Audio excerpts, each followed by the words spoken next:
전무님께서 오늘 주신 자료의 제목에는 6% 연방 기준금리 우려가 현실로?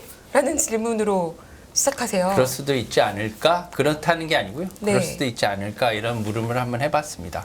예, 그래서 뭐 뒤에 그 버닝 퀘스천이라고요. 네. 제가 한 5개를 집어넣었는데요. 이제 두 분께 한번 질문을 드리려고요. 여쭤보려고 마련을 했습니다. 네. 그러면 오늘도 준비해 오신 자료로 앞부분을 빠르게 정리를 하고 네. 버닝 퀘스천으로 넘어가도록 하겠습니다. 네. 사실은 이제 성명서는 별 볼 게 없습니다. 그 0.25%포인트 인상한 거 외에는요. 불변이고요.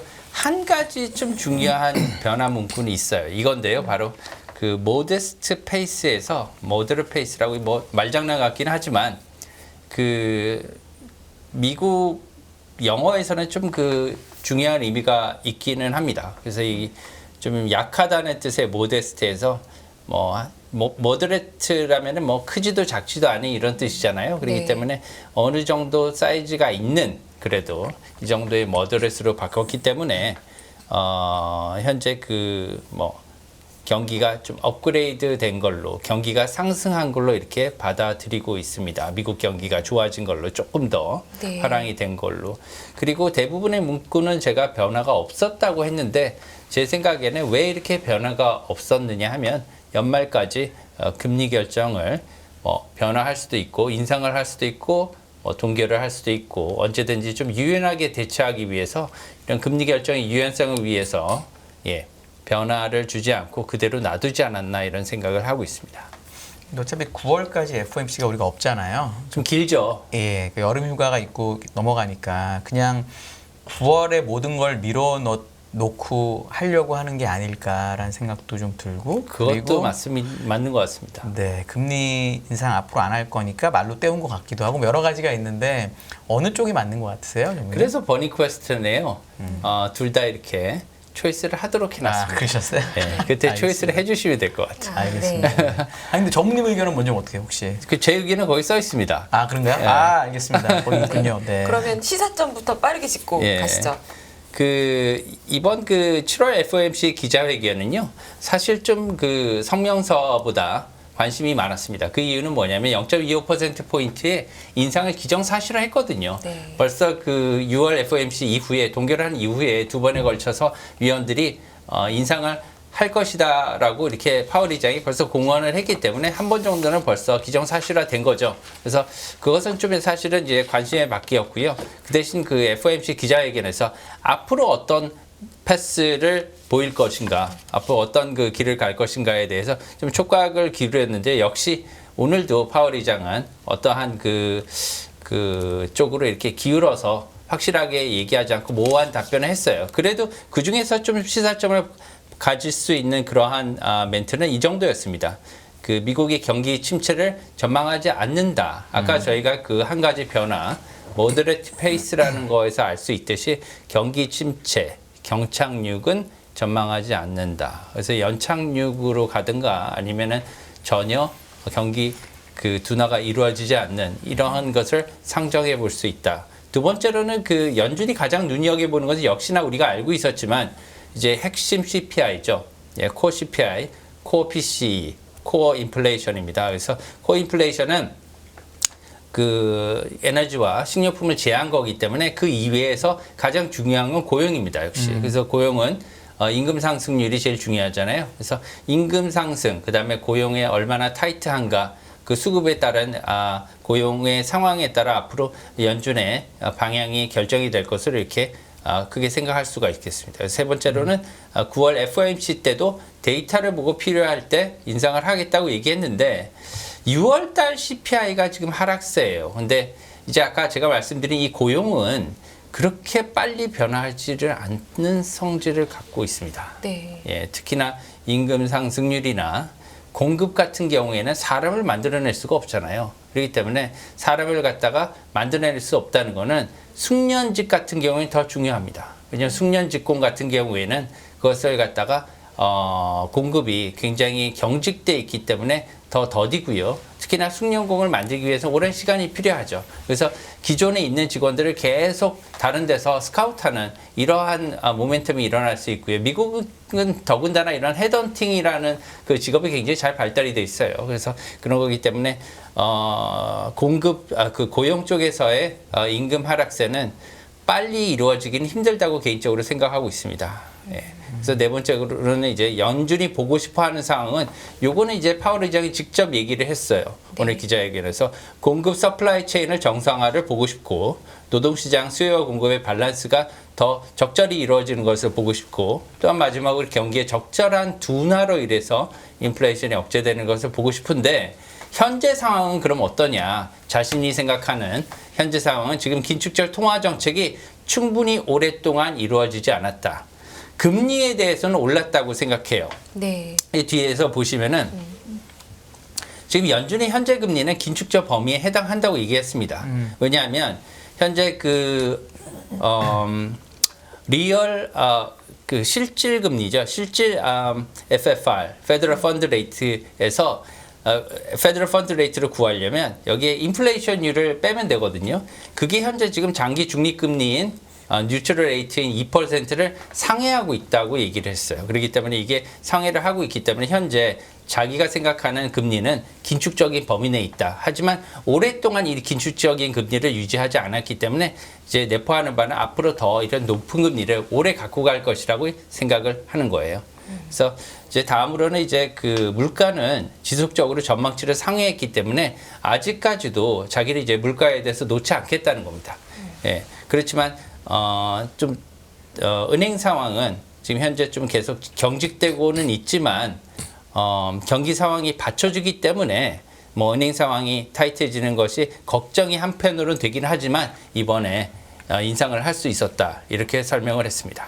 제가 요거를 보다가 하나가 지금 궁금했던 게 저번 달인가 연준에서 이제 은행 스트레스 테스트를 해서 발표를 했잖아요. 맞습니다. 예. 거기 읽어보니까 되게 극심한 스트레스 상황에서 가정을 연준에서 어떻게 했냐면 금리가 거의 제로에 가깝게 된다라고 가정을 해놓고 스트레스 테스트를 했더라고요. 그러니까 만약에 진짜 큰 문제가 생기면 나는 금리를 진짜 빠르게 내릴 거고 그렇게 금리를 빠르게 내리면 지금 그 미실현 손실이라고 잡혀있는 부기 다 해결이 될 거기 때문에 그 부분에 대한 버퍼를 인정하면서 스트레스 테스트를 했더라고요. 그러면은 맞습니다. 반대로 말하면 지금은 경기가 좋으니까 인상을 하는데 정말 요만큼이라도 경기가 나빠지가 하면은 바로 금리를 인하해서 내가 유동성을 공급하겠다라는 얘기랑 이게 혹시 똑같은 게 아닐까 그때 스트레스라는 그렇게 생각해 되면 보니까 뭐 스테이터스 코어로 다시 돌아가는 거죠 예전으로. 네. 그렇지만 그걸 갖다 다시 원복하기는 또 시간이 걸리거든요. 네. 보통 이제 스트레스 테스트를 할 때는 자기 자신이 컨트롤할 수 있는 이게 왜냐하면은 그 비체계적인 상황을 가정을 하는 거예요 처음에는. 네. 왜냐하면 그런 상황을 돌이킬 수 없는 상황을 맞이를 하는 겁니다. 그렇지만 거기서 자기가 체계적인 위험을 갖다가 풀 수 있는 그런 방법으로 이제 사실은 들어가기 때문에 그렇게 되면 연준이 할 수 있는 거는 금리를 갖다가 아예 없애버리는 거거든요. 네. 지금 이제 부채 문제 때문에 이런 것들이 다 생기는 거 아닙니까? 유동성을 공급했을 때 뭐 너도 나도 많이 뭐 제로금리 상황에서 이자가 없으니까 돈을 갖다 흥청망청 빌려서 썼어요. 줬기도 했고 이것들 썼는데 이제 이게 제로금리나 금리가 없으면은 문제가 안 되는데 금리가 올라서 이게 문제가 된 거잖아요. 그렇기 때문에 그 상황에서는 이제 금리를 없애버리는 거죠. 문제가 됐던 금리를. 그렇지만 그걸 금리를 없애면 다시 앞으로 일어날 상황은 그대로 일어나는 거기 때문에 제가 잘 모르겠습니다. 어떻게 될지는. 되게 저는 어떻게 이걸 느꼈냐면 준비가 우리가 돼 있기 때문에 웬만큼 문제가 생겨도 해결할 거고 그러니까 지금은 또 반대로 의외로 경기가 자기들이 봤던 것보다 좋으니까 나는 금리를 올렸다는 얘기는 반대는 근데 경기가 다시 나빠지면 바로 내릴 거다로 들려서 이게 어쨌든 파월 의장 입장에서 연준 위원들 입장에서는 분명히 물가를 잡긴 해야 되는데 어느 정도는 경기가 망가지는 것도 보고 있지 않나라는 생각이 들어가지고 제가 여쭤봤어요. 네. 예, 그럴 수도 있고요. 사실은 이렇게 극단적인 상황을 가정하는 게 스트레스 테스트거든요. 네, 네. 그렇지만 그런 상황이 일어난다고 해서 지금 기준금리 FFR이 5.5% 상단까지 올라온 금리를 제로로 다 만들 가능성은 사실 적다고 생각하고요. 어느 정도 조금 낮추는 선에서 아마 조율을 할 것으로 생각하긴 합니다. 예. 다음을 보면은요, 이제 그 주요 질문들이 있어요. 또 시청자분들이 이런 것들을 한번 보시면 좋으실 것 같아가지고요. 6월 FOMC 당시에는 2번의 추가 금리가 필요하다고 이제 위원들이 얘기를 했었잖아요. 근데 그것은 이제 답변을 회피를 했고요. 그때마다 데이터에 따라서 결정할 것이다. 그리고 하나 재미있는 질문이 있었습니다. 네. 만약에 미국의 경기가 지금같이 계속해서 화랑세를 보인다. 좀 주춤하지 않고 계속 화랑세를 보인다면 연착륙을 할 수 있어서 좋은가? 아니면 이게 계속 화랑세를 보면 사실은 물가 상승을 반영을 하는 거잖아요. 그렇기 때문에 인플레이션을 지속적으로 일으켜서 연준이 한테는 안 좋은 것인가 이렇게 되물었습니다. 그랬듯이 좋긴 하지만 연준이 개입할 거다 이렇게 대답을 했고요. 그리고 물가가 연준이 원하는 방향으로 지금 하락을 했는데 사실은 CPI, 6월 CPI가 좀 하락했잖아요. 네. 그런데도 왜 금리를 동결하지 않았나 이렇게 직설적인 질문도 있었습니다. 그런데 고용이 너무 강하기 때문에 이렇게 했다고 생각하고요. 그리고 아까와도 마찬가지로 경기가 생각보다 좋기 때문에 다른 요인들이 걱정이 되기도 하지만 이것들 때문에 인상을 할 수 있었다 이렇게 얘기를 했습니다. 이런 것들이 있고요. 언제쯤 물가가 2%대로 내려갈 것이냐 생각하는 질문에 2025년이라고 답변을 했는데요. 사실은 시장의 주류는 2024년 하반기지 않습니까? 내년 하반기에는 2%대 후반으로 내려갈 것이라고 많이 생각을 하거든요. 여기서 주류는 어차피 이거는 알코올은 아닙니다. 네. 대부분이 이렇게 생각을 한다는 건데 2025년으로 이렇게 좀 늦게 생각을 해서 저는 좀 매파적인 그런 인상을 받았어요. 네. 그 다음에 이제 버닝 퀘스천인데요. 한 5가지가 있습니다. 첫 번째는 이제 그 연준의 2가지 고민이고요.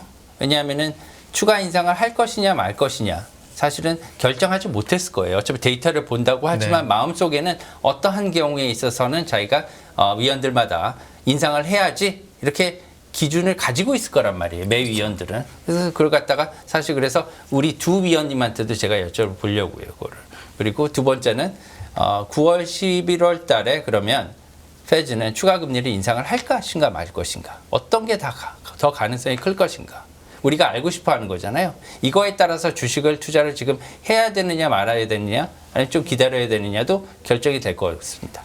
그리고 세 번째는 금리 결정 후에 주식이 좀 혼주세를 보였어요. 다우도 그렇고 S&P도 그렇고 다우는 좀 오르긴 했지만 S&P와 나스닥은 좀 떨어졌잖아요. 네. 후에 이런 것들은 왜 혼조를 보였을까? 이런 것도 좀 저는 좀 궁금했거든요. 네. 그리고 네 번째는 이제 그 국채금리, 미국 국채금리 같은 경우에는 특히 단기물 쪽을 중심으로 해서 하락이 좀 컸어요. 예.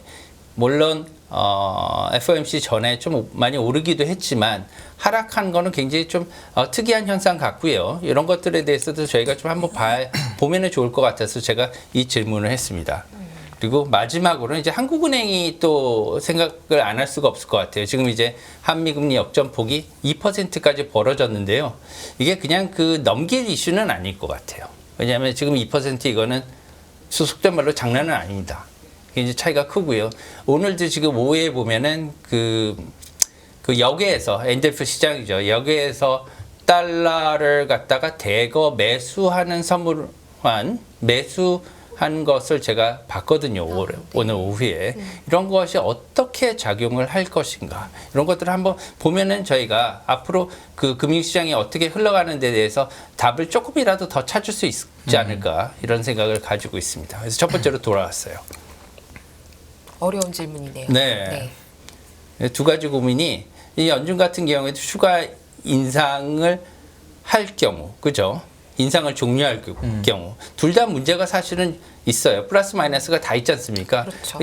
요거를 제가 한번 개인적으로 제가 파월 의장이라고 생각하고 한번 적어봤어요. 왜냐하면 인상을 했을 때는 인상하는 거는 물가를 잡는데 더 좋긴 하겠지만. 신용 이슈도 나올 수가 있지 않습니까? 여러 가지 이슈가. 왜냐하면 부작용이 항상 있으니까요. 좋은 점이 있으면 그 반대급부가 있고 그 반대급부는 우리가 봤던 은행권 이슈가 날 수도 있고요. 그리고 상업이용 부동산 문제가 요새 거론되기도 하지만 모기지 문제가 나올 수도 있습니다. 그리고 모든 신용 이슈는 항상 마지막에 그 집, 모기지에 붙어가지고 사실은 전파가 되잖아요, 이게. 그래서 그런 것들을 생각을 해봤는데요. 두 번째로 이제 인상 종료했을 경우에 이러한 경우에도 연준은 고민이 없잖아 있을 것 같습니다. 네. 이 경우에 연준이 생각하는 고민은 무엇일까? 아마 첫 번째로는 인플레이션을 제어하는데 실패할 가능성이 없잖아 있다는 거죠. 이게 가장 클 것 같아요. 네. 인플레이션을 제어하는데 실패했다는 경우는 뭐냐면 금리 인상 사이클이 종료됐구나. 시장이 환호성을 지으면서 이제 집 사자, 주식 사자, 현물 자산에 다 투자하자. 투자 열기가 확 일어나가지고 이게 본물 터듯이 나오는 경우. 이 경우에는 연준이 눈물을 흘리는 경우잖아요. 네. 이 경우는 아마 상정하지 않을 것 같습니다. 예, 그래서 바로 인상 종료를 선언하지는 저는 않을 것 같아요. 만약에 9월 달에 금리 인상을 안 한다고 해도 스톱이냐 스킵이냐를 얘기했을 때 저는 당연히 스킵이라고 얘기를 할 것 같고요. 11월, 12월에도 남겨놓을 것 같아요. 그런 여지를. 예. 그리고 인상 종료 시 위험 요인 두 번째는 만약 그렇게 됐을 때 만약 조금이라도 이렇게 화랑적으로 급하게 막 이렇게 오르지 않아도 경기가 다시 급하게 오르지 않아도 조금만 더 경기가 화랑이 더 됐다. 이런 경우에도 연준은 다시 돌아와야 될 거예요. 손을 가지고. 그럴 경우에는 이제 인상 사이클을 다시 시작해야 되는 그런 위험성도 있거든요. 그래서 여기 이제 모기지에 대해서 얘기를 하셨는데 제가 보니까 미국의 그 부동산 리츠 관련된 기업들의 데이터를 보니까 2007년하고 지금하고 두 가지가 크게 바뀌었더라고요. 첫 번째는 부채 비율이 반으로 줄었고요. 네. 60에서 30으로. 이자 보상 비율이 2배로 좋아졌더라고요. 네. 그러니까 우리가 뉴스로는 되게 뭐가 문제가 많은 것처럼 보이는데 나렛 리츠 기준으로만 보면은 되게 숫자가 나쁘지 않더라고요. 굉장히 그리고 좋은 지적이시네요. 현재 그렇게 돼 있고 그다음에 금리가 되게 많이 올라가는 과정에서 지금까지 문제가 없었는데 물론 이제 채권을 보시는 분들은 원래 금리 인상이 영향을 미치는데 시간이 많이 걸리기 때문에 곧 터진다인데 예를 들어 여기 얘기하신 것처럼 추가 금리를 25bp로 올린다고 해서 정말 이슈를 또 부를 정도의 크리티컬 포인트냐 이렇게 얘기하면 혹시 우리 전무님은 어떻게 답변하시겠어요? 그런 글쎄요. 의견도 많더라고요. 왜냐하면 온다 계속 안 오니까 진짜 안 오는 거 영원히 안 오는 거 아닐까라는 생각들도 있거든요, 사람들이. 제 개인적으로 모기지 문제는 큰 문제가 안 될 것 같아요. 예, 특히나 한 번 걸러졌고요, 과거에 10년 전에 한 번 걸러졌고 두 번째로는 이 모기지 같은 경우에는 장기 부채 아닙니까? 네. 그렇죠. 예, 장기 부채이기 때문에 그 돌아오는데도 시간이 좀 오래 걸려요. 오래 걸리기 때문에 한꺼번에 올해 다 돌아온다, 내년에 다 돌아온다가 아니라 20년, 30년짜리도 많고. 보통 30년이잖아요. 네. 그렇기 때문에 큰 문제가 안 될 것이다. 사실 이 문제가 될 경우가 되면 벌써 금리는 낮아져 있을 거다. 이런 생각이 좀 듭니다. 개인적으로는. 예. 여기서 저도 좀 한마디 더 덧붙이면은 그 개인 내 모기지보다 지금 상업용 부동산 얘기를 좀 꽤 오래 해왔지 않습니까? 근데 한 위원님 말씀하신 대로 LTV가 대출 비율이 담보 대비 낮아진 이유가 5년 동안 폭등했기 때문에 사실 낮아져 있어요. 그래서 이게 이제 부동산을 언제 파느냐, 만기가 돼서 파는 경우도 있지만 펀드가 들어가서 대체로는 유동성이 아주 풍부하면 부동산을 먼저 팔려고 하진 않죠. 거래가 안 될 때는. 그럼요. 그래서 부자가 갖고 있는 큰 건물들은 대형 기관들이 갖고 있는 것들은 거래 건수가 완전히 줄어 있는 상태에서 크게 조정이 안 되고 있으니까 큰 문제가 없어요. 근데 한국도 그렇고 해외도 보면 아예 사고가 안 나는 건 아닙니다. 이미 터지고 있거든요. 왜냐하면 지금 금리가 6% 이렇게 가면 대출 금리가 그 건물에서 임대 수익이 6% 안 나오는 게 대부분이라고 보셔야 되거든요. 그러니까요. 2% 3%짜리도 많죠.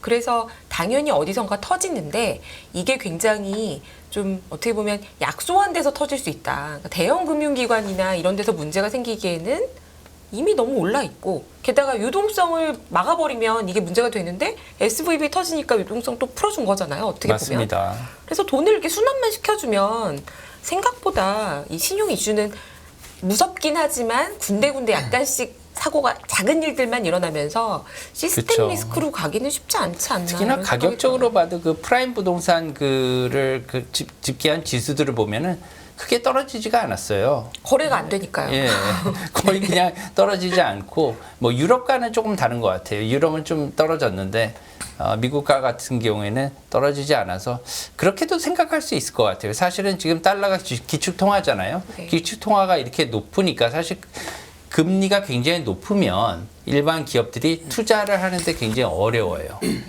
어려운 거죠. 그래서 어렵기 때문에 투자를 갖다 주저해야 되는데 누군가는 투자를 또 해야 돼요. 그렇죠? 남아있는 돈을. 근데 투자를 하려고 그러면 고금리 통화에 투자를 할 수밖에 없는 거예요. 그래서 고금리 통화에다가 기축통화, 안전통화인 달러의 자금이 오히려 글로벌리 세계적으로 몰리는 건 또 당연한 것 같습니다. 그래서 이런 것들이 다시 미국의 그 프라임 모기지로 많이 유입이 되기 때문에 이런 것들이 오히려 지지해 주는 것이 아닌가. 이런 소스는 사실은 알기 어렵죠. 네. 그렇지만 이런 그 생각도 해봤습니다. 이게 추가 인상은 친용 이슈 부를까 하는데 이제 가능성 보통이라고 하셨는데 이 추가 왜냐면 처음에 이제 미국이 금리를 막 올릴 때 한 기준금리 3.5 정도 되면은 못 견딘다라는 의견이 되게 많았었는데 지금 5.5인데도 아직까지는 사실 문제가 없잖아요. 그러니까 시차가 있다는 걸 일단 변론으로 하고 네. 그럼 혹시 그 표지에서 얘기하신 것처럼 만약에 기준금리가 2번 더 올라서 6% 상단이 되면 만약에 그렇다면 그러면 이 문제가 좀 더 심각해질까요? 50bp가 올라간다고 하면? 아니면 얼마가 되면 정말 문제가 될까요? 저는 사실은 금리는 문제가 크게 안 된다고 생각합니다. 지금 기업들은 채산성이 벌써 떨어져 있어요. 그리고 5%, 5.5%, 6% 된다고 뭐 기업이 날아갈 것도 아닌 거거든요. 채산성이 나빠지면은 부채가 늘겠죠, 이제. 그런 것들이 얼마나 오래 지속이 되느냐의 문제지. 사실 더 문제는 뭐냐면 QT 있잖아요. QT의 속도를 빨리 해서 자금을 더 빨리 끌어들이면 바로 나타나겠죠. 돈을 갖다가 유동성을 회수하는 거기 때문에 그게 더 빨리 나타나는 거고 사실은 그 약을 갖다가 바로 그냥 주입을 하는 거죠. 주사를 빨아들이는 거기 때문에 피를 빼버리니까 그러면 더 빨리 나타날 텐데 이거는 이제 간접적으로 금리를 조금 올려서 경기를 힘들게 만드는 거잖아요. 힘들게 만드는 거기 때문에 조금 힘들어지긴 해도 바로 이렇게 효과가 바로 나타날 것 같지는 않고요. 한 의원님이 얘기하시는 바와 같이 래깅이 계속 있기 때문에 좀 후에 나타나기 때문에 그러한 효과도 조금 고려를 해야 돼요. 그래서 바로 나타나지는 않을 것 같습니다. 그런 얘기도 하시더라고요. 금리가 올랐는데 우리가 이제 금리를 오르면 다 부채 쪽만 생각하는데 이제 모든 대차대조표는 자산, 부채, 자본이잖아요. 맞죠. 자산도 같이 올라가죠. 네, 자산이 많고 미국도 그동안 리만을 거치고 하면서 순자산이 특히 가계가 순자산이 워낙 많이 늘어가지고 물론 이 뭐 양극화 이런 건 있지만 어쨌든 숫자로만 보면 자산이 너무 커져서 금리 오른 게 안 나쁘다. 오히려 이런 얘기도 사실 있는데 최근에 한국은행에서도 뭐 우리나라 초과 저축액이 뭐 100몇십조라고 그러면서 그런 얘기를 했잖아요. 맞아요. 그거에 대해서는 혹시 어떻게 생각하세요? 그런 의견. 그것도 사실 문제입니다. 그 인정하고요. 우리나라의 경우에 한번 대입을 해볼게요. 네네. 최근에 2조 원인가요? 몇 조 원을 갖다 지금 새마을금고에 지원을 했지 않습니까? 네네. 1조 원씩 해서 7조 원인가요? 정확하게 모르겠는데 하여튼 하기로 한 건 좀 크고 이미 들어간 건 좀 예, 적고 이렇습니다. 예. 네. 그래서 1조 원씩인가 이제 시중은행들이 네. 내서 그 금액을 갖다가 새마을금고에 지원해 주기로 했어요. 그래서 새마을금고가 들고 있는 채권이 뭐 1조 이상 되는 것으로 이렇게 그렇죠. 알고 있어요. 이것을 바로 갖다가 시장에 내다 팔면 네. 채권 시장에 문제가 납니다. 예. 채권 시장에 갖다 팔면 채권 가격이 떨어지겠죠. 그러면 이제 또 채권의 문제를 일으키는 거예요. 그게 사실 1조 원 상당의 채권은 상당히 큰 거거든요. 그러면 이걸 들고 있는 사람들이 굉장히 피해를 보게 됩니다. 그리고 채권 시장도 굉장히 얇기 때문에 금방금방 이것을 흡수할 수 있는 능력이 없어요. 그래서 대안을 생각하는 게 그러면 니네 돈이 필요하니까 그러면 은행들이 너네를 지원해 줄 거야. 다음에 이건 천천히 팔아서 갚아. 네, 이렇게 되는 채권을 거죠. 담보로 해서. 그 경우에도 이걸 갖다가 5조든 7조든 주면 새마을금고가 부채가 늘어나지만 자산도 같이 늘어나는 거거든요. 그럼 그에 대해서 이것을 담보로 잡고 다시 또 대출할 수 있는 여력이 생겨요. 네. 자산이 올라가기 때문에 이것은 어떻게 할 것이냐. 이건 부채가 더 쌓이는 거거든요. 그래서 이런 것들도 한번 다시 생각해 봐야 되는데 그거랑 같은 일맥상통한 얘기죠. 그렇기 때문에 이런 거 저는 사실 그거 반대하거든요. 그렇게 하는 것은 아니라고 생각합니다. 그러니까 바람직하지 않을 수 있지만 사태의 확산을 막기 위해서 자꾸 이제 그런 식으로 미국도 그렇고 한국도 그렇고 네. 내 채권 시장을 해치지 않는 방향으로 숨통을 틔워주면 부채는 당연히 늘어나죠. 하지만 그렇다라고 한다면 추가 인상을 한다고 해도 뭐 신용 이슈가 시스템 리스크로 갈 일은 별로 없어 보이고 지금 연준의 두 가지 고민 중에 오히려 저는 두 번째가 연준이 더 머리가 아플 것 같아요. 지금 전무님 자료에서 인상 종료의 가능성은 높다. 높음이라고 하셨는데 종료했을 때 위험 요인은 결국 인플레 제어를 실패한다는 거잖아요. 파월이 너무너무 싫어할 사태일 것 같은데. 이거 볼까요? 지금 이 방송. 일단 네. 무슨 말인지 모르겠죠. 한국말로 하니까. 네. 근데 인플레 제어를 실패할 거라고 보시나요? 전무님 보시기에는. 이렇게 많은 사람들은 실패할 것이라고 생각을 하고 있어요. 사실은 네. 실패할 것이라는 사람이 있고요. 성공할 것이라고 생각하는 사람이 있는데 사실은 지금까지는 사람들이 놀라고 있습니다. 이렇게까지 뚝심이 있었던 분이야? 이렇게 생각하고 있는 거죠. 모든 사람들이 아까 그 한 3.5%나 4%까지 가면 충분히 올랐고 왜냐하면 이분이 비둘기론자이기 때문에 원래 그렇게 인식이 돼 있었잖아요. 비둘기파라고 생각했기 때문에 어느 정도 올라가면 아마 숨통을 틔워줄 거다 이렇게 생각했는데 계속 올리는 거죠. 이런 그 발상에 의해서 사실은 실리콘밸리 은행 사태 같은 것이 일어났어요. 그렇게까지 올릴까? 장기 채권을 그렇게까지 올리지 않았으면 SVB 사태도 일어나지 않았죠. 그래서 이런 것들을 잘못 생각했기 때문에 과소평가했기 때문에 부채 문제가 이렇게 신용 문제로 전환이 돼서 나타난 케이스라고 봅니다. 그러면 전무님 보시기에는 일단 9월에는 한 번 더 멈추고 그러다가 물가가 결국 또 올라가서 다시 언제가 됐든지 간에 금리를 또 올리는 다음 사이클이 또 시작된다. 오늘 보면은요, 그 기자회견을 보니까 굉장히 능숙해지신 것 같아요.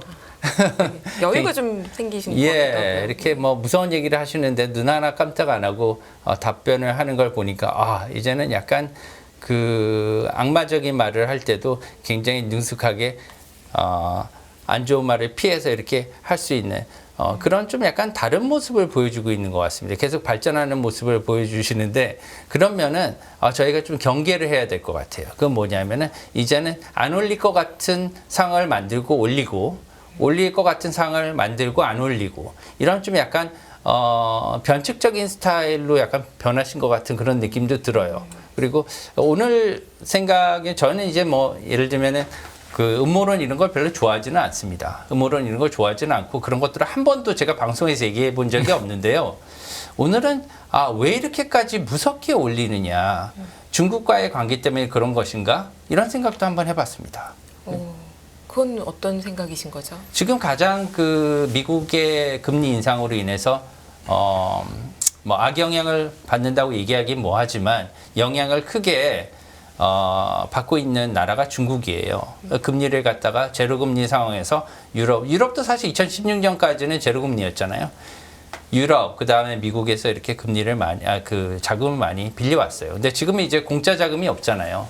전부 다 비싸졌으니까 이걸 리파이낸싱 할 때 굉장히 어려움을 지금 겪고 있는 겁니다. 그것 때문에 지금 유일하게 세계에서 기준금리라고 불리는 LPR, 우대금리를 계속 낮추고 있는 거죠. 기준금리를 갖다 계속 낮추는 거는 세계에서 중국이 거의 유일하지 않습니까, 지금. 네. 그리고 중국은 굉장히 대국이라서 이것을 견딜 수가 있지만 아무리 대국이라도 아무리 뭐 강한 사람이고 무술을 단련한 사람이라고 해도 때리면 아픈 건 마찬가지예요. 예, 사람으로 이루어진 겁니다. 이 조직은. 그렇기 때문에 그것을 견딜 수가 있을까? 지금 미국은 세계를 아프게 하는 건 사실이에요. 이 달러가 기축통화고 기축통화의 금리를 올리면 다른 통화들도 올라갈 수밖에 없는 이런 상황입니다. 그리고 달러의 패권주의가 사라질 거다 사람들이 얘기하지만 저는 그거 절대 안 믿습니다. 왜 그러냐면 지금 그 금리의 지표 있잖아요. 조달할 때는 예를 들면 라이보를 빌렸어요. 네. 런던 인터뱅크 금리라고 하는 리보 많이 들어보셨잖아요. 다들 그걸 사용하셨을 때 6월 말로 이게 종료가 됐어요. 저희가 스왑이건 파생상품이건 자금을 조달할 때 예전에 전부 다 리보 금리를 계약서에 써서 했는데 이게 다 없어졌답니다. 없어졌어요. 예, 왜냐하면 옛날에 무슨 이슈들이 있어서. 근데 이것을 뭐가 대체하냐면 이제는 달러 소파가 대체를 합니다. 그래서 네. 이제 영국에서 이루어진 영국에서 사용하던 기준금리를 갖다가 옛날에 사용했는데 이 장소가 이제 바뀐 거예요. 미국으로 넘어온 겁니다. 달러 기준금리. 그러니까 이제 모든 이제 그 조달의 기준금리가 이제 달러가 기준이 되는 거예요. 그리고 파생 상품은 더군다나 이제 달러 기준금리를 안 삼을 수가 없는 이런 상황이기 때문에 이제 앞으로 달러 없이는 어떠한 파생 상품이나 스왑이나 이런 것들을 할 수가 없는 그런 상황에 이런 거거든요. 그렇기 때문에 달러의 경제적인 패권은 아마 더 강해질 것으로 생각해요. 그런 상황에서 본다면 이제 리보도 없어진 상황에서 달러의 기준금리가 이렇게 높아졌는데 그러면은 달러의 기준금리에 따라서 중국의 이런 모든 조달 코스트가 결정이 되는 이런 상황이에요. 굉장히 지금 어떻게 보면 좀 위험한 상황이기도 하거든요. 이걸 어떻게 헤쳐나가는지 저는 그걸 개인적으로 보고 싶습니다. 네. 근데 그럼에도 불구하고 이렇게 그러면 금리를 그래도 인상하고 앞으로 더 인상할 여력도 있다. 미국 경기도 너무 좋고요. 그런 상황이면 달러가 좀 세져야 되는 거 아닌가요? 달러 인덱스는 오히려 지금 약간 약해져 있는 상태인데요. 많이 약해졌죠. 네. 지금 이제 오늘 아까 나올 때 보니까 101이 깨졌더라고요. 네. 지수가 이제 원래 그 예전에 그 만들어졌을 때 기준이 이제 100이라서 100을 기준으로 해서 올라가면 달러 강세고 내려가면 이제 달러 약세인데 이제 104까지 이제 지난달 올라갔었는데 근처까지 지금 이제 101 미만으로 이렇게 떨어졌으니까요. 좀 약해진 상황입니다. 특히나 7월 한 달만 보면은 103대에서 101대, 지금 오늘 100대 후반으로 이렇게 떨어졌으니까요. 뭐 한 2% 이상 하락한 건데요. 하락세는 지금 그 하반기에 가면 조금 더 강해지지 않을까 이렇게 생각합니다. 왜냐면은 그 환율이라는 거는요, 두 가지에 의해서 크게 결정이 되는 것으로 생각하시면 돼요. 네. 뭐냐면 실제 수요 때문에 변화를 한 거거든요. 그래서 달러가 수요가 많아지면 달러가 강해지겠죠. 네. 그리고 달러의 수요가 없더라도 심리에 따라도 결정이 됩니다. 달러가 오를 것 같으면 실제 수요가 없더라도 사요. 이것을. 그렇잖아요. 그렇기 때문에 이 두 가지 수요 때문에 그런데 하반기에는 이 두 가지 수요가 다 좀 줄어들 것으로 생각해요. 왜 그러냐면 이제는 어느 정도 기준금리 인상이 이루어졌기 때문에 미래를 보는 거죠. 앞으로 내려갈 일만 남았구나. 이렇게 하면은 항상 그 모든 그 뭐 금리건 환율이건 주식은 좀 현실적인 측면이 강합니다. 그래서 주식 하시는 분은 좀 현실적인 분들이 많은 것 같고요. 채권이나 환율을 하시는 분들은 좀 이제 그 미래를 좀 이렇게 중요시하는 그런 네. 분들이 많은 것 같아요. 그래서 이제 환율 같은 경우에도 뭐 채권 같은 경우에도 뭐 선반영을 많이 하잖아요. 그래서 선반영을 많이 하는 그런 것들이 있고 환율 같은 경우는 선반영을 하는 그 경우가 상대적으로 더 많기 때문에 하반기로 가면서 이제는 그 연말에는 한 1250까지도 이렇게 내려갈 수 있다고 봅니다. 그런데 그 이후에 다시 물가가 오르고 금리 인상 가능성이 열려 있다고 보면 그 시점에는 다시 달러 가치가 올라간다 이렇게 봐야 될까요? 근데 변동성이 굉장히 많아지는 장이죠. 특히나 이렇게 2%의 금리 차는 굉장히 큰 거라고 아까 말씀을 네. 드렸잖아요. 그렇기 때문에 1250까지 그냥 쭉 내려갈 것이다 이렇게 생각하면 안 돼요. 그 동안에 얼마나 변동성이 많겠습니까? 특히나 지금 우리나라 그의 근간이라고 할 수 있는 수출이 사실상은 좀 주춤하고 있잖아요. 이 반도체가 좀 올라와 줘야 되는데 작년 대비해서 반도체 수출이 한 35% 이상 줄었고요. 이런 것들은 좀 안 좋은 측면이긴 합니다. 다행히 올해 말에는 반등할 것이라는 이런 예상이 많긴 하지만 좀 반등해주면 이러한 변동폭도 줄어들고요. 원화 강세도 일어나서 1250까지 이렇게 안착할 것으로 이렇게 보이고요. 반면에 우리나라 수출이 계속 좀 소강 상태를 보이고 무역 수지도 적자를 벗어나지 못하면 달러 약세와 원화의 강세는 별개로 좀 생각해야 되지 않을까 그때 가가지고는. 왜냐면 오늘도 지금 보면 여기에서 달러 매수 세력은 좀 우리나라의 그 지금 경제 상황이나 아니면 2% 벌어진 한미 금리 차를 갖다가 베팅하는 것 같아요. 근데 그런 것들이 일어나지 않으려면 원천적으로 이런 심리를 차단을 해야 되고요. 그에 앞서서 우리나라의 펀더멘털이 좋아지면 됩니다. 더. 근데 지금 그 전무님 준비하신 자료에서 지금 세 번째 질문이 시청자분들이 굉장히 관심이 많으실 주제일 이거요? 것 같아요. 네. 그 금리 결정 후에 주식은 왜 혼조세를 보였을까? 결국에 그러면 금리 동결을 9월에 한다면 11월 달까지 11월 뭐 올릴지언정 일단 그 가능성이 남아있을지언정 9월에 안 올린다 이럴 가능성이 지금 굉장히 높지 않습니까? 그러면 지금부터 연말까지 주가 흐름은 어떻게 보시나요? 그 좀 장기로 봐야 될 것 같아요. 조금 장기라고 보면 저는 사실은 1년 이상을 보지 않기 때문에 한 6개월 정도까지 봅니다. 6개월은 장기죠. 예, 6개월을 장기로 봅니다. 저는 네. 제 중기가 아니라 장기로 보면은요. 6개월 후에는 어느 정도 그 주식이 본격적으로 반등하지 않을까 이렇게 생각해요. 6개월 후에요? 예, 그럼 내년 초겠죠. 이제 하반기 내년 초에는 본격적으로 반등할 것으로 이렇게 봅니다. 왜냐하면은 돈이 너무 많아요, 우선. 네. 예, 그건 뭐냐면 저도 어느 정도 인플레이션을 갖다가 제어하는 데는 성공을 하겠지만 완벽히 제어할 수 없다고 생각하거든요. 지금 그 이렇게 많아진 돈을 갖다가 전부 다 회수하는 건 거의 불가능해요. 그리고 한 번 오른 인플레이션은 물가가요 내려가는 거 보셨습니까? 물가는 한 번 오르면 내려가지 않습니다. 퍼센트가 줄어드는 거겠죠. 예, 퍼센트가. 그렇죠. 상승률이 둔화되는 상승률만 거지. 줄어요. 그래도 오르는 거잖아요. 네. 예, 그래서 오르지만 않으면 되는 거지. 디플레이션은 사실 굉장히 레어한 케이스잖아요. 네. 거의 일본 정도만 있었죠. 일본 정도만. 네. 네.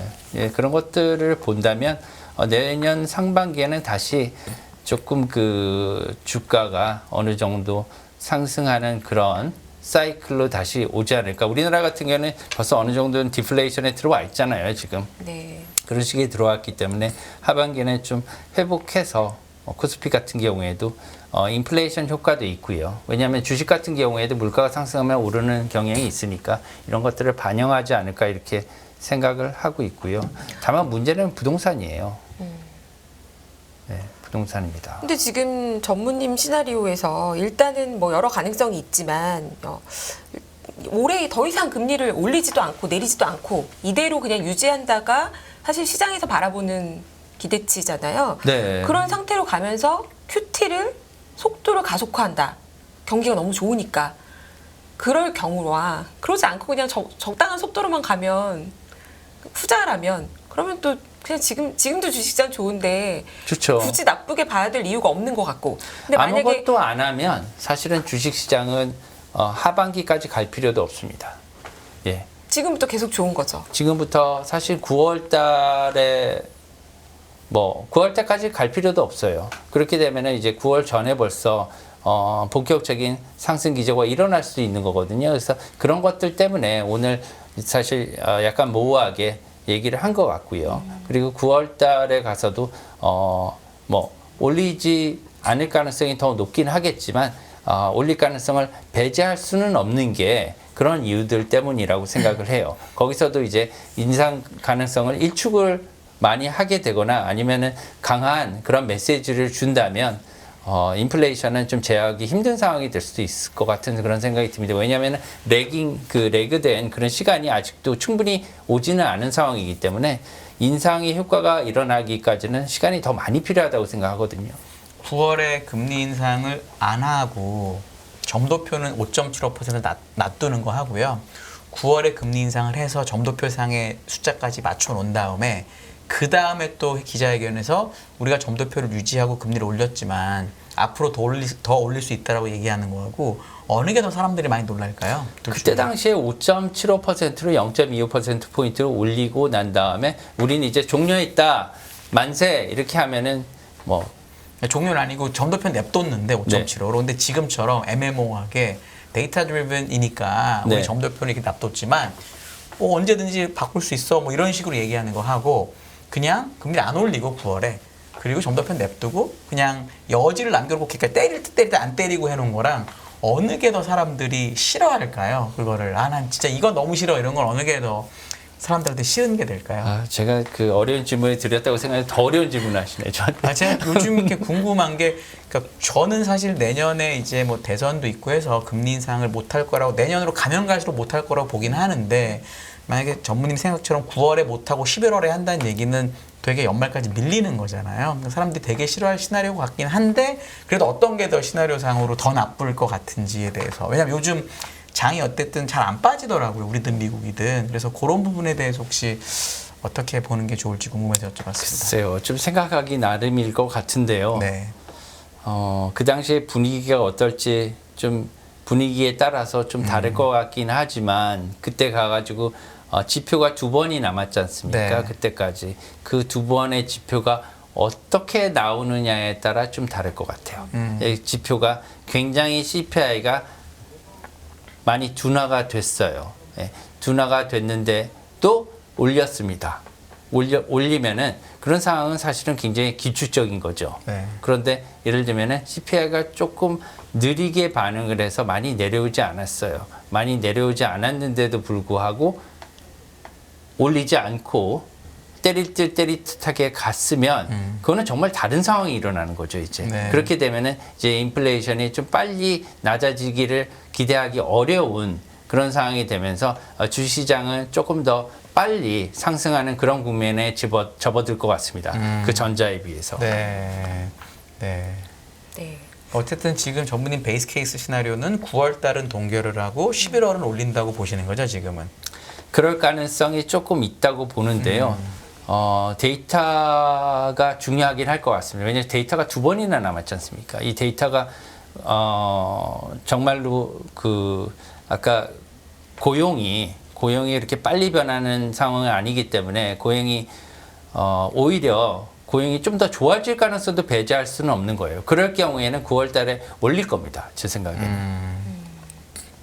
지금 근데 물가로만 보면 일반 CPI는 사실 높은 기저가 지금 다 없어지고 있어서 이제 하락률이 좀 떨어질 가능성이 되게 높은데 핵심 CPI는 작년 9월인가가 기저가 높아가지고 8월, 9월, 10월 되면 좀 핵심 CPI가 빨리 떨어질 수 있긴 있더라고요. 똑같은 MOM을 계산해서 해보면은. 아, 그런가요? 그러면은 9월, 10월에는 느낌상으로는 그래 일반 CPI는 뭐 3% 유지가 되는데 핵심이 빨리 떨어졌으니까 괜찮아라고 나올지 아니면 아직도 그래도 핵심 CPI가 높으니까 올릴지 이런 부분도 되게 물론 이제 매크로가 점점 관심이 없어지긴 하지만 그런 식으로 해석할 때는 어떤 게 더 영향을 줄까요? 저희한테. 주식이든 채권이든 어디든 간에. 글쎄요. 조금 더 상세하게 얘기해 주시겠습니까? 그러시네요. 그러니까 지금 일반 CPI의 기저는 네. 6월 달이 되게 높았었어요. 작년에 9%인가. 네. 그래가지고 기저가 높으니까 이번에 MOM이 조금 나와도 3%까지 확 떨어진 거고요. 네네. 앞으로는 그 높은 기저가 쫙 떨어지기 때문에 일반 CPI는 물가가 상승률이 YOY가 이제 밑으로 가기 되게 힘든 구조예요. 근데 핵심 CPI는 기저가 높은 게 좀 더 뒤에 있습니다. 네네. 그러니까 기저가 높기 때문에 YOY 성장률이 더 빨리 떨어질 수 있는 가능성이 9월, 10월 가면 더 높아지긴 하거든요. 숫자상으로는. 네. 그거를 이제 연준 위원들이 어떻게 해석할 거냐. 그냥 일반 CPI가 안 떨어지니까 이거는 금리 올려야 돼인지 일반 CPI는 유지가 되거나 3% 조금 위로 올라갔는데 핵심 CPI가 떨어지는 속도가 높긴 하지만 빨라졌으니까 괜찮아라고 할지 그거에 대해서는 혹시 보세요? 굉장히 심오하네요. 물가를 두 개를 보니까 예, 저희가. 핵심을 네. 주로 보긴 할 것 같습니다. 그럴 경우에도 이제 지금은 뭐 러시아 문제가 이제 다시 뭐 곡물 때문에 대두되긴 네. 하지만 네. 그리고 석유가 좀 사실은 올랐거든요. 지금 네. 이런 것들이 뭐 우려가 전혀 없지는 않지만 지금의 포커스는 사실은 헤드라인 CPI는 아니에요. 아니다. 예, 헤드라인 인플레이션 아니다. 이제는 네. 인플레이션이 핵심 쪽으로 돌아갔고요. 포커스가 핵심 쪽으로 갔고 핵심 중에서도 지금 미국의 문제는 임금이에요. 임금이 계속 오르는 그런 상황. 그다음에 노동 공급이 없는데 사실 이민자를 더 받지는 않잖아요. 네. 예, 이런 것들이 계속 있기 때문에 이런 측면에 어떻게 그 문제가 일어날지 잘 모르겠는데 그 중국으로 돌아가는 지금 과학자들도 많이 있다고 이렇게 뉴스에 많이 나더라고요. 그러면 이 빈 공간을 또 채워야 될 텐데 그리고 실리콘밸리 같은 경우에 지금 상황이 별로 안 좋습니다. 예, 미국이 이제 뭐 저기 그 산호세 같은 데는 지금 뭐 공실도 조금 많이 생겼다 그래요. 이제 뭐 기업들도 많이 이제 문 닫는 곳도 생기고 하니까 이런 그 전문 직종들의 특히나 IT 회사들이 다시 이제 조금 활용을 하려고 그러면 이민자들도 받고 그 다음에 사실은 그 뭐 인력 공급도 원활하게 이루어져야지 될 텐데 이것을 이제 어디서 미국은 사실 이민으로 이루어진 네. 나라잖아요. 그래서 그걸 어떻게 이게 해결할지 그런 것들은 좀 생각이 좀 들긴 합니다. 그래서 한 의원님 그 대답을 뭐 개인적으로 한다면 네. 핵심 CPI만 볼 것 같아요. 네. 그래서 그게 그 작년에 높아서 하락률이 좀 높게 나타난다고 하면 그걸 그냥 받아들일 것 같습니다. 아, 그냥 이거는 뭐 일반하고 무관하게 이건 빠진 거니까 그럼 데이터 좋다 이런 식으로. 네. 오케이. 오히려 그렇지 않을까 이런 생각이 또 듭니다. 네, 그래서 의견이 너무 중요하니까요. 네, 네. 저는 오히려 금리를 이제 더 올리느냐 마느냐는 한 번 더 올릴 거다 말 거다 이런 말조차도 그렇게 시장이 반응을 안 할 것 같고 QT의 속도가 굉장히 중요할 것 같아요. 이거는 어떻게 보시나요? 그래서 저도 그 QT의 속도가 되게 중요할 것 같은데 요거는 이제 마지막 카드죠. 그래서 이걸 어떻게 이 카드를 갖다 사용하느냐가 문제인데 이것은 잘못 사용하면은 정말 경제에 치명타를 줄 수가 있습니다. 네. 예, 피를 빼는 거기 때문에 이것은 정말 서서히 하는 게 맞는 거라고 생각을 하고요. 물론 그 속도를 갖다 빨리 하면 임팩트를 빨리 줄 수가 있겠죠. 근데 금리를 갖다 이렇게 올린 상황에서 또한 유동성을 직접 이렇게 줄인다고 하면 조금 시장에 영향이 없잖아 있을 것 같은 생각이 들고요. 지금 갖고 있는 채권을 갖다가 이제 이제 갖다가 매매를 하면서 이것들을 속도를 증가를 시켜야 되는 거거든요. 근데 그것을 갖다가 이제 수급 문제도 따져봐야 되는 네. 거거든요. 지금까지는 이제 뭐 중국도 많이 거기에 수급에 관여를 했고요. 다른 뭐 선진국들도 많이 관여를 했지만 이게 충분히 이제 그 소화가 될 것 같긴 하지만 네. 그런 문제도 굉장히 많이 재무부랑 특히나 상의를 많이 해야 될 것 같아요. 그래서 그것들을 이제 바로 그 결정하기는 좀 어려울 것 같습니다. 저는 어제 그 채권 시장의 금리 반응이 그래도 좀 나쁘지 않다라는 생각을 개인적으로 좀 했던 게 단기 금리가 많이 하락하고 장기 금리는 거의 안 움직였단 말이죠. 맞아요. 이제는 금리를 올렸다고 해서 그러니까 금리 인상 거의 정점이 왔다라는 거를 단기 금리는 반영하고 있고 예. 그리고 장기 금리가 별로 안 떨어진다는 얘기는 경기 침체가 그렇게 근시일 내에 올 것 같지 않다. 4번으로 한번 가볼까요? 그럼 네. 그게 그건데요.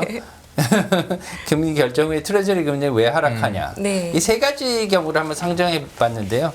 또 우리 그 한 의원님도 그 채권 전문가시니까 아, 전혀 그렇지 않습니다. 네. 네. 한번 세 가지 중에서 우리 김현바 의원님도 그렇고 어떤 게 맞는 것 같아요? 이 가능성을 한 세 가지 정도 이렇게 생각을 해봤어요. 네. 이미 확정적인 왜냐하면 금리 인상은 확정적이었잖아요 이번에. 네. 네. 그래서 좀 계속 올랐단 말입니다. 네. 이 FOMC 전에. 그럼 과다 선반영이 돼 있었을 가능성이 있죠. 그래서 과다 선반영돼서 되돌림 현상 때문에 이럴 수 있다. 저는 이거는 뭐 좀 가능성이 조금 뭐 포함이 돼 있다고 네. 생각해요. 이것은 전부 다 뭐 흑백 논리로 이거는 기다 아니다로 할 그렇죠. 수는 없지만 어느 정도는 맞다가 생각되면 그냥 O라고 했어요. 네. 전혀 아니다, 거의 아니다라고 생각하면 X라고 했고요.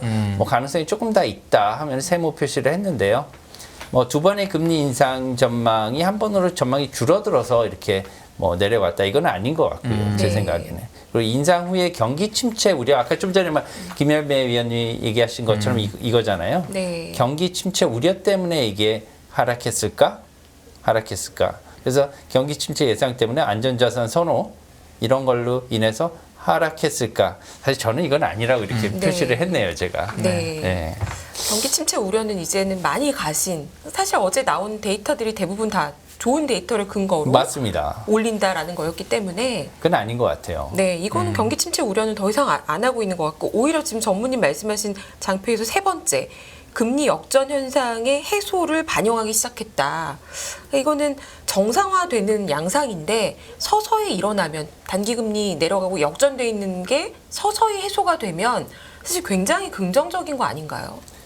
굉장히 긍정적이죠. 그게 사실은 포인트입니다. 뭐냐면 이게 채권 금리 현상이 해소되기 시작하는 그 시점은 주식이 본격적으로 상승할 수 있는 그 모멘텀을 가진 시기랑 일치하는 경우가 많이 있거든요. 네. 그렇기 때문에 사실 이게 만약에 맞다고 하면 주식시장이 본격적으로 오르는 그런 시기랑 맞닿아 있어야 되는 건데 지금은 완벽히 그런 시기는 아닌 것 같지만 어느 정도 사실은 보면은 지금 현상은 장단기 금리 해소가 되고 있거든요.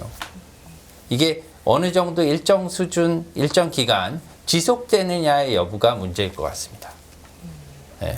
그래서 보면은 10년 금리와 2년 금리를 보면은 단기 금리가 거의 뭐 10bp 이상 이렇게 하락한 반면에 장기 금리는 변화가 없었어요. 그럼 이제 장기 금리는 보통 이제 이렇게 높이 올라갔을 경우 금리 역전이 돼가지고 금리가 높이 올라갔는데 금리 역전이 이렇게 많이 된 상황에서 보통 이게 정상화가 되는 경우는 장기 금리는 그대로 있고 단기 금리가 쭉 이렇게 엘리베이터처럼 빠지면서 정상화가 되는 경우가 많이 있습니다. 그래서 그런 것에 뭐 시발점이 좀 됐다 이렇게 볼 수도 있지 않느냐 이런 관점에서 한번 써봤는데 저는 역전폭이 이렇게 축소하는 게 일부분은 맞다고 생각해요. 그래서 지금 만약에 9월 달에 인상 가능성이 사실상 없는데 그렇게 얘기로 들린 거면 지금 이 순간이 아마 주식이 오를 수 있는 그런 상황도 될 수 있지 않느냐 이렇게 거꾸로 생각을 해볼 수도 있다고 생각합니다. 근데 보통은 이 장단기 금리 차가 역전이 해소가 되는 게 말씀하신 단기 금리가 빠져서 해소가 되는데 그 단기 금리가 빠지는 게 경제가 문제가 생겨가지고 연준이 긴축을 그만두고 통화 완화적인 정책을 쓰는 과정에서 생길 때가 되게 많아서 보통 장단기 금리 차 역전이 된 다음에 그게 회복되는 기간에 경기 침체가 오고 주식이 무지하게 빠진다라고 주장하는 분들도 있거든요. 그거에 대해서는 혹시 뭐 어떻게 대답을 해주시겠어요? 저는 사실은 이게 그런 경우는 사실 예외적인 경우라고 봐요. 저는 왜냐하면은 금리 같은 경우에도 이제 보통 이제 급격하게 이제 환율하고 그 다음에 금리가 보통 이제 달러가 강해지면 우리나라 이제 환율이 오르지 않습니까? 네. 이제 오르면 이제 금리가 오르는 경우에 이제 급격하게 이렇게 오르면 달러 금리가 급격하게 오르면 이제 환율이 이제 급격하게 오르죠, 같이. 그렇지만 평상시에는 이게 반대로 가는 경우가 많이 있습니다. 네. 예, 반대로 가요. 이게 일반적인 경우거든요. 사실 두 개 같이 이렇게 확 올라가는 건 예외적인 경우예요. 그래서 주식도 그런 경우는 좀 예외적인 경우다. 저는 이렇게 아주 경기가 많이 나빠야 될 때 그렇다. 예. 일반적인 경우로는 볼 수 없다 이렇게 생각합니다. 저희가 마지막으로 한국은행 간단히 보시죠. 한국은행은 그러면 이제 한국은행이 금리를 올릴 거라고 생각하는 사람은 시장에 이렇게 많지 않은 것 같아요. 네, 그래서 한번 넣어봤습니다. 지금 올릴 상황이 아니다 대부분 이렇게 생각을 하고 있지 않습니까? 두 의원님께서는 어떻게 생각하십니까? 저는 올릴 상황이 아닌 것뿐만 아니라 사실 시간이 많지가 않아서 이게 긴 얘기를 하긴 어려울 텐데 한국은행 대출 제도 개편을 오늘 갑자기 발표를 했어요. 네. 이건 뭐 금리를 올리는 문제가 아니라 오히려 유동성을 좀 어떻게 보면 적극적으로 맞습니다. 공급하겠다 이렇게 보였거든요. 굉장히 지금 사실은 한국은행도 은행들을 지금 많이 사실 옥죄인 셈이에요. 우리나라도. 왜냐하면은 여러 가지 이익을 갖다가 많이 낸 상황에서 예대금리 차를 많이 받았다 이런 측면 쪽에서 많은 공격도 받고 했는데요. 그런 것도 사실이죠. 하지만 은행들이 없으면 또 우리나라의 이런 신용 문제를 받아줄 그런 장치가 없습니다. 그렇죠. 네. 그것들을 이제 해야 되기 때문에 앞으로 은행의 건전성 문제가 굉장히 중요하거든요. 그리고 은행의 유동성을 갖다가 쉽게 확보할 수 있는 방안을 줘야 되기 때문에 이런 것들을 만든 것으로 생각하고요. 사실은 이 금리 인상과 연결이 돼 있죠. 그렇게 생각한다면 금리 인상은 생각해 볼 수 없는 그런 상황이 되겠습니다. 지금. 마지막으로 진짜 한국은행에서 왜냐하면 저번에 금통위 할 때 여전히 그래도 금통위 위원들은 어쨌든 그러니까 우리로 치면 약간 쿼사이 점도표 비슷하게 네, 맞습니다. 3.75까지는 그래도 가능하다는 얘기를 계속 하는데 이게 이런 거잖아요. 긴축을 더할 수 있다고 말을 하면서 BTFP 같은 약간 추이를 쓰는 그런 느낌이면 뭐가 안 맞잖아요. 그럼 두 개의 신호 중에 전무님이 보시기에는 이 말보다는 이 행동이 훨씬 더 믿을 만하다 이렇게 저희가 결론내도 되는 건가요? 사실 이번에 그 대출제도 개편을 한 거는 굉장히 발등에 큰 불을 끄기 위한 거라고 생각해요. 네. 굉장히 중요한 이슈입니다. 네. 그리고 그 사실은 그 금리를 올릴 수 있다라는 가능성을 열어두는 거는 그런 가능성을 열어둔 것이지 그것이 일어날 가능성은 굉장히 낮다고 봅니다. 네. 지금 시청자분께서 이런 댓글 달아주셨어요. 늑대 날라님, 채권을 사주는 거나 담보로 자금 공급하는 거나 라고 쓰셨는데 마찬가지라는 거죠. 사실 SVB 사태를 해결한 미국의 방식이나 오늘 한국은행의 발표는 약간 비슷한 맥락이 있다. 저는 좀 그렇게 보였습니다. 네. 왜냐하면은 뭐 어카운트 리시버블이라고 하죠. 네. 받으러움이 있으면 그것을 담보로 잡고 갖고 있는 자산을 무엇이든지 있으면 그것을 다 담보로 잡아주겠다는 이런 취지예요. 그렇죠. 네. 네. 그렇기 때문에 크게 무엇라도 보면은. 갖고 있으면 네. 다 담보로 잡아줄게. 네. 걱정하지 마. 너는 유동성이 충분히 앞으로 유동성을 충분히 갖고 갈 수 있기 때문에 걱정하지 마라 은행들아 이렇게 네. 메시지를 주는 거예요. 네. 끝없는 위기 속 기회는 언제나 숨어 있습니다. 성공한 투자 고수들과 나눈 투자의 철학. 다가올 기회를 잡아내는 부의 만찬으로 여러분을 초대합니다. 푸짐하게 한 상 차려놓았습니다. 안녕하세요. 이승입니다. 더 많은 영상을 보고 싶으신 분들은 화면 오른쪽에 있는 구독 버튼을 눌러주시기 바랍니다. 그리고 영상을 보시면서 좋아요는 필수인 거 아시죠? 항상 인포맥스 라이브를 사랑해주셔서 감사합니다.